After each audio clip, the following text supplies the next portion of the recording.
Welcome to Practically Tactical on Target, brought to you by the Firearms Radio Network.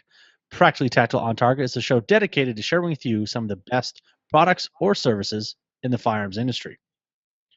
For more information on Practically Tactical and on Target, please visit practacpodcast.com. On this episode, we are talking with John from RandCLP. Thanks for coming on today. My pleasure. Thanks for having me. So before we get into it, if people want to find more information on RandCLP company product, where should they find you at on the web? Best place to go is randbrands.com. That's R-A-N-D as in David, B as in boy, R-A-N-D-S.com. I found out about RandCLP on, I got a firearm Cerakoted by Big Tex Outdoors, Ike. They did a fantastic job on Cerakoting. And so I said, hey, is there any different fire maintenance or what do you use? And he said, for all my Cerakoted firearms, and they do a bunch, he said, for everything that I do, I use RandCLP. Lubrication property is absolutely insane. So that's when I first learned about it. And then, of course, a fellow FRN show as well, the Shooter's Mindset is also big on RandCLP. So I finally went out and bought some, and I've started using it now. And just before we started the show, I was actually using it on my new Glock 42. And I can tell you what, the whole Glock 42 needs like one drop of RandCLP to lubricate the whole thing. But I'm really liking it so far. So can you give us a story of, maybe before we get into this, we'll talk about what is a CLP. Can you tell us, what is a CLP before we kind of get into RandCLP? Sure. So CLP it's an acronym, stands for Cleaner, Lubricant, and Protectant. And basically what the idea behind it is to replace multiple bottles on a bench. So you've got kind of an all-in-one solution that does the three things that you want to do with a firearm. So, if you want to make sure that you clean the firearm, so you strip any whether it's factory lube or you're stripping obviously carbon, fouling, etc. off of the firearm, you're lubing it, so you're obviously getting the key points, like you said, one drop. With Glocks is typical. My Glock 40. My Glock 22 is about 2 drops, but a little bit of a larger handgun. But and then obviously when you're lubing it, you want to make sure that whatever you're lubing it with is going to protect the firearm in case of storage. You don't want any oxidation or rust. So there's multiple products out there that do a lot of those three things. So that's kind of the main goal behind a CLP. Okay. Now, what might be some common misconceptions about CLPs? Because, there are CLPs that claim to do everything and, they're the best at everything, or, there's some pretty wild claims sometimes in the CLP world. So what are maybe some misconceptions about CLPs and kind of, what are the absolute end game goals of a CLP? Good question. So I think the common misconceptions or the end game, they're both they go hand in hand. They're both parallel. So a CLP isn't meant to replace every single thing on your bench, meaning it's not going to be the best at the single attribute of cleaning, the single attribute of lubricating, or the single attribute of protecting. It's not going to be the best at all three in a single bottle. What it's meant to do is it's meant to provide really, really good, efficient properties at all three. Let's just, for example, corrosion protection. There are specific products out there that are just designed for corrosion protection that are going to beat 99.9% of CLPs out there. It's just the way it works. But the CLP may be really, really good at cleaning and protecting. So you're going to take a little bit less on one of them, but you're going to get really good on the other two, and that's why CLPs are out there. Common misconceptions I think about CLPs are that they, that people don't believe in them. People believe that, I'm going to get, I use my grandpappy's Rem oil, or I use my grandpappy's hoppies, or I love the smell of hoppies. Our CLP being non-toxic and biodegradable and bio-based, people are like, well, you can't do the same that a chemical-based product can do. That's a big common misconception that we find. That may have been true 10 or 15 years ago, because the process of refining the bio-based oils or base oils just wasn't as good as it is today. It was also very expensive 10 years ago, versus now. So, I think that people are coming around. I think that the idea of using kind of an all-in-one solution, um, I think is fantastic. Another thing that we end up finding is not all CLPs are created equal.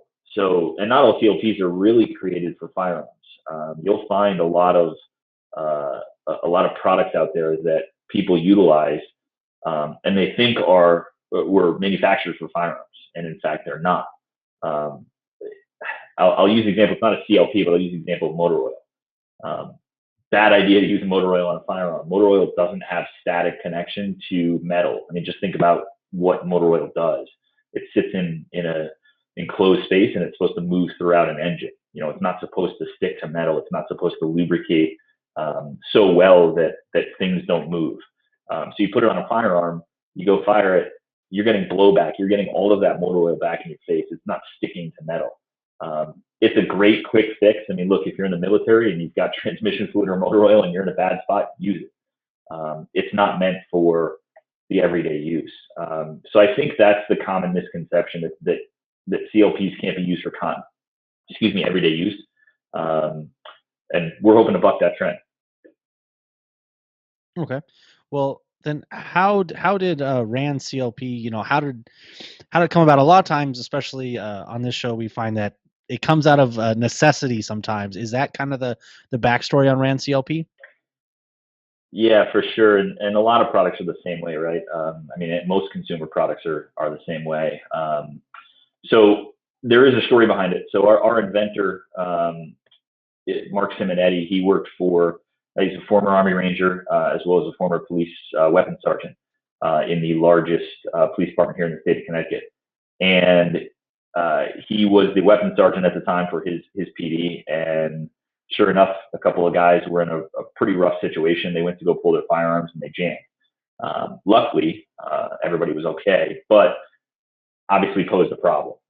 Poor maintenance, poor lubrication. The joke out there is that cops don't like to clean their guns but twice a year during qualifications.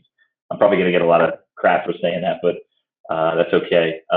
So, his sergeant came to him and said, "Look, you've got to fix this. You've got to figure out a way to fix this.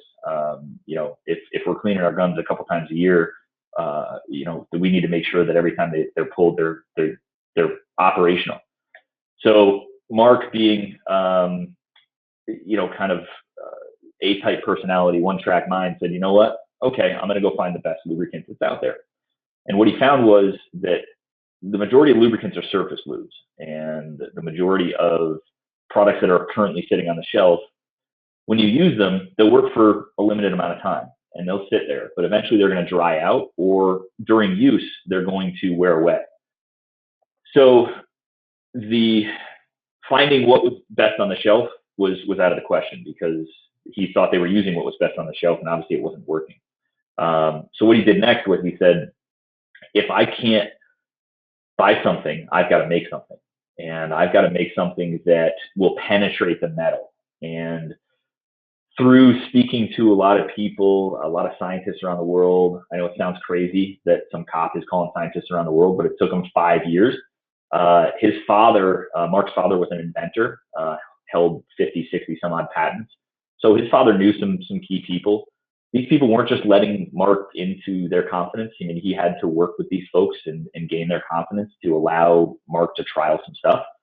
So sure enough, he stumbled on nanotechnology. And nanotechnology is just the science of working with matter at a molecular level. I mean, almost submolecular level, where we're talking nano size. If you want a good visual, it's 1/1000th the width of a human hair. So I mean, we're talking almost 1/1000th the width of a piece of paper is the size of these particles. So when we talk about penetrating the pores of the metal and actually getting into the metal to where you're recreating a surface, he had to utilize nanotechnology. So it's not just as simple as taking these nanoparticles, slapping them on a piece of metal, and on your way. We've now got to suspend these nanoparticles in oil, and we can't just use any oil. We've got to use a high grade oil, and we don't want we don't want the negative side effects of chemicals. We don't want um, the bad smell. You don't have to wear gloves. We didn't want any of that. So Mark said, well, we've got to look at vegetable oils, and we've got to look at vegetable esters, which are the best parts of a vegetable oil. So basically, after about 4 or 5 years, Mark said, I think I've got something here. And he went to our current investors and said, look, I think we need to go get this tested. And here's what I've got. And sure enough, the friction level is what we call coefficient of friction, which is a scientific term for measuring friction under heat and pressure or load over a specific period of time, was the best coefficient of friction that we've ever seen. We're talking, you can't get to zero. Even liquid on liquid creates friction. But it was, I think, 0.008 was the lowest we got. So, I mean, you're talking as close to zero as you can get. So when you're talking friction, we actually recreate the surface of the metal. Well, now that we've gotten into these pores, we're now keeping out anything else. So we're keeping out fouling. We're keeping out carbon. So then it was like, well, wait a minute. Now we've got this dual effect, almost a triple effect. So we've got the cleaning power to where the carbon's not sticking, so you can just wipe it right off. You've got the lubricant. So we already know what that does, and we know how well it works. But then now that the metal's protected, now you've got this corrosion protection. And that was kind of the antithesis in the beginning of the story. And you're right, it served the need, it served the purpose. And I don't know if it's prevented or prevented issues or tragedies or saved lives, but I would hope it has. Okay, and this was going to be my question too, because you talk about nanotechnology. Because I need to be clear on this. We're not putting robots in our guns, right? We are not putting robots in our guns. So nanotechnology, the particles we use, they're naturally occurring elements found on Earth. The best way I like to explain it is, if you look at a piece of gold, there's a reason why it looks gold to the human eye, and it's because of the way light refracts off of it. But if you look at gold on the nanoscale, it looks black because of the way the light refracts off it at such a small level. So we're not using gold, but we're utilizing such small particles. Again, not robots, but they're small. I guess the best way to think about it is almost like a copper carbon, where it's a semi-soft metal that is able to kind of wedge its way into these pores. Because if you look at metal, it looks very shiny and very flat, but under a microscope, it's extremely porous and pitted and jagged. And that's where the carbon kind of settles in, and that's why it's so hard to clean a firearm when you put a couple hundred rounds downrange. So no, we're not talking mini little humans or little robots that are keeping out carbon. We're just talking soft metal that's kind of not allowing anything to stick to the metal. Okay. And since you gave me the perfect segue there talking about using it on firearms, can you just go over the proper use of, I have it right here for those watching on YouTube, RandCLP right in my hand. Can you go over the proper use on this product on firearms? Absolutely. So everybody's got everybody's got their own way to utilize their own lubricant or their own cleaner. And by all means, our product can work very well with other products. So if you like to use your own cleaner, if you like to use hoppies to start with and as a solvent, feel free to use our product as the lubricant and protectant. It plays very well with other products. But utilizing our product as a CLP, so as just one bottle, which we prefer to say you can, best thing to do is pre-treat your firearms. So before you go firing, utilize RandCLP first. What that's going to do is like what I just talked about, where you have those nanoparticles that fill in the gaps and the crevices and the asperities and not allow the carbon to stick. How you do that? I would recommend stripping the firearm of other lube or other chemicals. Same thing if you get a firearm from the factory, brand new. You want to go ahead and apply your own CLP or whatever you utilize. Strip it with either a solvent or rubbing alcohol or whatever you utilize to get that clean. Then as you probably saw with your Glock, it's a very thin coating.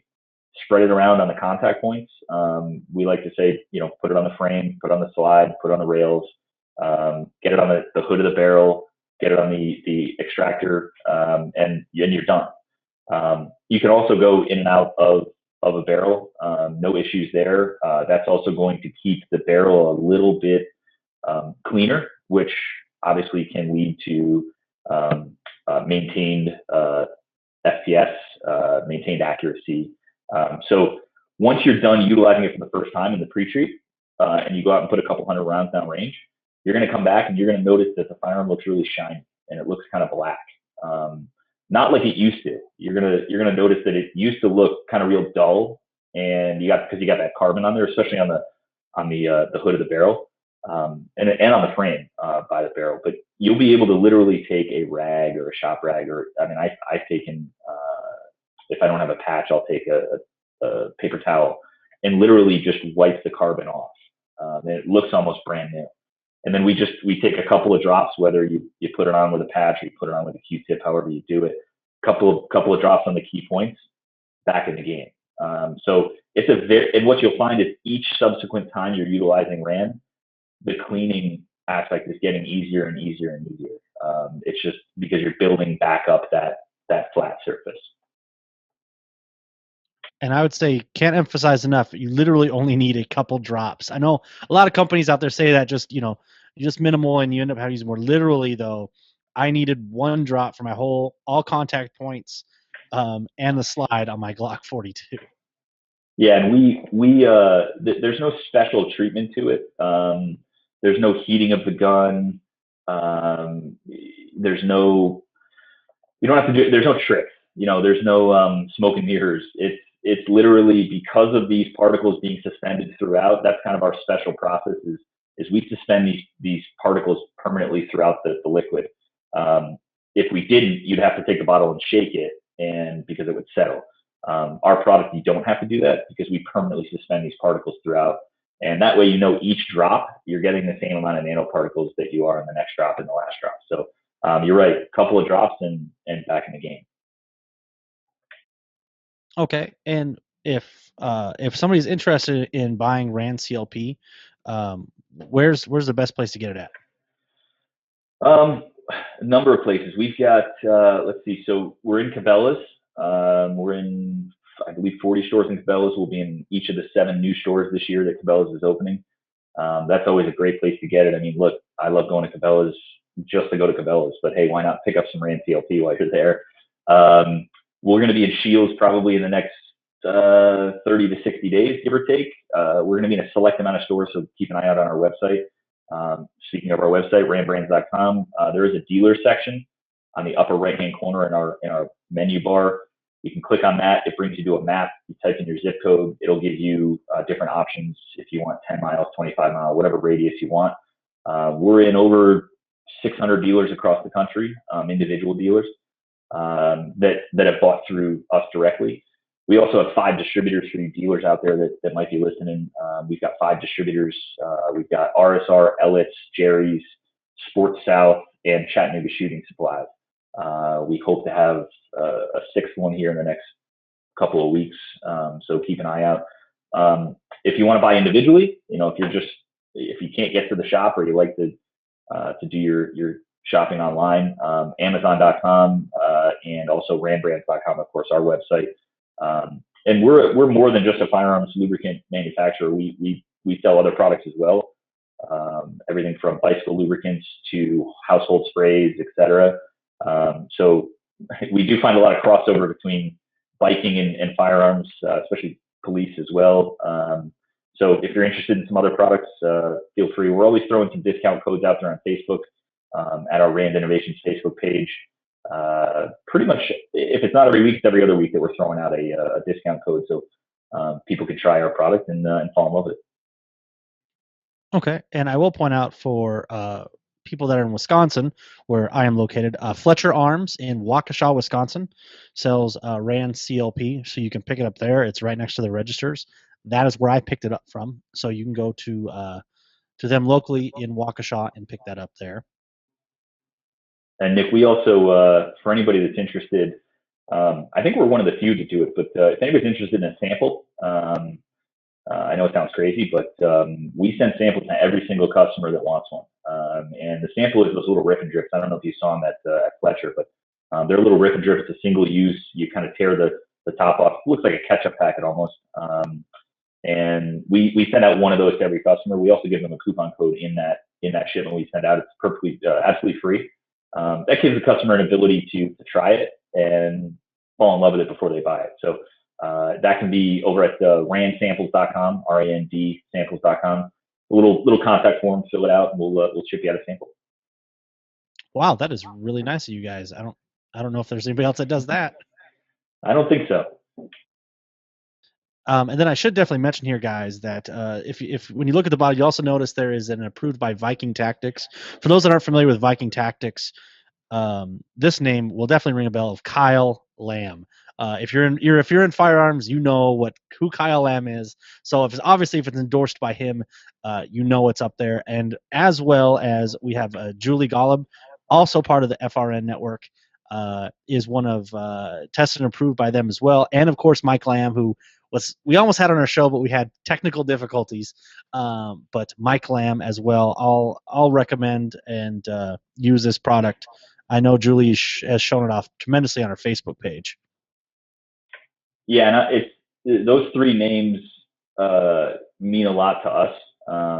Kyle, it's funny when you see a lot of these guys now, like a Chris Costa or Travis Haley, et cetera, endorsing lubricants, and we said to ourselves, well, who doesn't endorse a lubricant? Who's the guy that's the toughest to impress? And sure enough, it was Kyle. And we reached out to Kyle in January of 2013 and said, all we want to do is have you as a consultant. We want you to tell us what's wrong with it. And about 3 months later, he called me and said, John, I got some bad news. And I said, uh-oh, what do you mean? And he said, I haven't been able to make your product fail, so I don't have any feedback for you. And I said, Kyle, that's not bad news. I said, what are you talking about? And he said, no, he goes, I know it's great news. He goes, I don't know what to tell you. He said, I thought all lubes were equal, and they're not. And sure enough, after another few months, we were able to, work a deal with him where he, fully endorses and approves our product, which we don't take lightly. And we don't take Mike Lamb of Stoic Ventures or Julie Golub. I mean, she's, her history speaks for itself. We're not out there just putting any name, behind RandCLP. We want the best of the best, and we want them to try it before they're going to endorse it. Well, awesome. And so randbrands.com, facebook.com/RandCLP. Is there anywhere else on the internet people should find you? No, I think it's good. I mean, Amazon's always nice. Check out your local stores. Like you said, we're in all 50 states, including Alaska and Hawaii. So we're also shipping internationally. We've got Coast Guard's purchased from us, United States Naval Academy's purchased from us. I mean, we're pretty much everywhere you can ask for right now. That's awesome. Thank you so much for coming on and not only talking about your product, but really, I think, giving an awesome explanation on CLPs and realistic expectations and kind of clearing up some misconceptions on that. So, John, thank you so much for coming on from RandCLP. Yeah, my pleasure. And thank you, Nick, and look forward to any questions or feedback. We have an info@randbrands.com if anybody wants to shoot us a note and ask some questions. Awesome. And then, so again, thank you for coming on. I really appreciate it. So for our listeners out there, do you know of a company that should be featured on Practically Tactical on Target? If so, email me at nick@firearmsradio.tv with your suggestion. So John, thanks again for coming on and talking about RandCLP. Pleasure. Thank you. So until next time, guys, thanks for listening to Practically Tactical on Target, brought to you by the Firearms Radio Network.